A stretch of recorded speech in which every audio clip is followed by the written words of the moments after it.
Cioè, si arriverà mai all'autonomia del Veneto? Spero di sì perché ho anche votato per l'autonomia.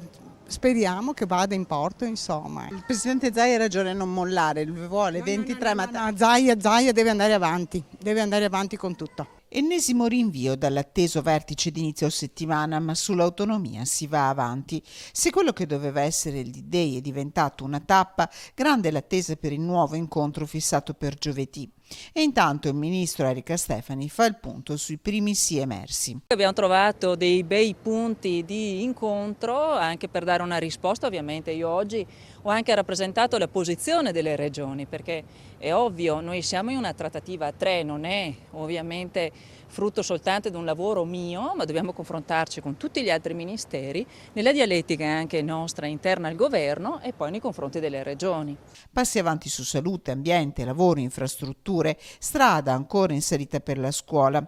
Ma si continua e dal Consiglio regionale del Veneto arriva pieno sostegno al governatore Zaia e al ministro Stefani. Io mi auguro e ci auguriamo tutti qua in Veneto che presto si sblocchi questa situazione, perché 2.238.000 veneti hanno chiesto l'autonomia e non si può assolutamente più attendere. I 5 Stelle giocano per mantenere i voti del Sud a discapito quindi delle posizioni del Nord e quindi del Veneto, della Lombardia e dell'Emilia Romagna, ma penso che questa cosa, come è già stata dimostrata alle recenti europee, sia controproducente per i 5 Stelle e sempre di più lo sarà. C'è chi rema contro l'autonomia e per ragioni puramente ideologiche attacca Roberto Caon, deputato di Forza Italia.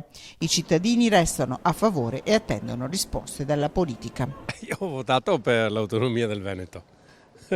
Beh, ci speravo, però insomma vedo che sta andando un po' per le lunghe. Non sarebbe una brutta idea quella di arrivare all'autonomia del Veneto, senza egoismi però, ecco, bisogna sempre ricordarsi di chi sta peggio, perché altrimenti ripetiamo quello che sta facendo con noi l'Europa del Nord.